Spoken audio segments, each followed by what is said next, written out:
It's the mental equivalent of driving your car into a cul-de-sac and going around in circles until you run out of fuel.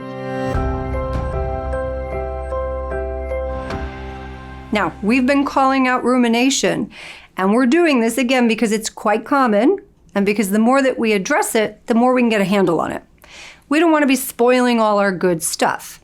Now, if you're catching yourself doing this, or someone has pointed this out to you, let's think about what helps. Okay, first, once again, call it ruminating, and remind yourself that this does indeed leave you feeling worse. Sometimes people get a little hooked on it.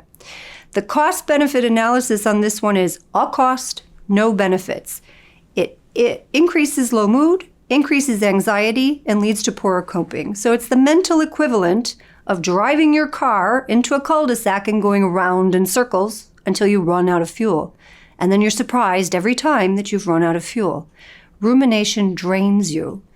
Now, here's something else you can do. Identify 2 or 3 good things that don't get your attention because you're ruminating too much. So, for example, I don't enjoy my yoga class because I'm stuck in my head. I didn't bother going to that barbecue because I was in such a bad mood. I spent that whole lunch with my son going on and on and on about this thing, and I never got to talk to him about his new job. Okay, really important. Next, identify 2 or 3 things that help you get out of your head.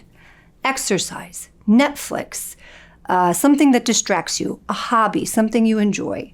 The key is that it has to be something that absorbs your attention. So if getting lost in a good story helps you get out of your head, great.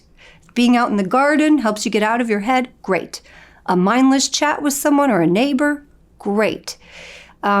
These are the things that help absorb your attention, and when you're finished doing them, you feel fresher in your mind, and things are put back into a little bit more perspective. And these might be different for all of us. Next, practice gratitude. There's a science on this. Emmons wrote a beautiful book which gathers it all up, The Power of Gratitude. We know that practicing gratitude is a very effective way of shifting some of the imbalance that comes with rumination. A simple way to do this, start by writing 3 to 5 things that you're grateful for each morning when you're having your coffee. And what we find is it actually starts the day off a little bit better, right?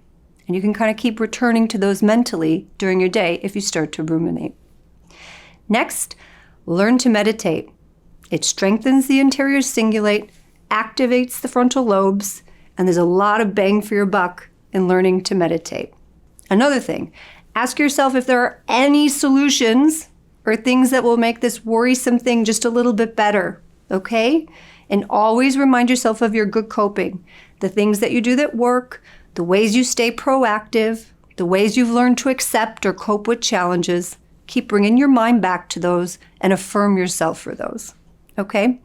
Now, if you find you just can't do these things or they don't work, talk to your doctor, because rumination that can't quite be shifted can be a symptom of something else, and there are things that can be done to manage that better. Now, I know that when we do the whole 5 ways to feel better thing, it can run the risk of feeling like maybe it minimizes what is a really distressing, frustrating experience and a hard state of mind to shift. Please don't hear me doing that.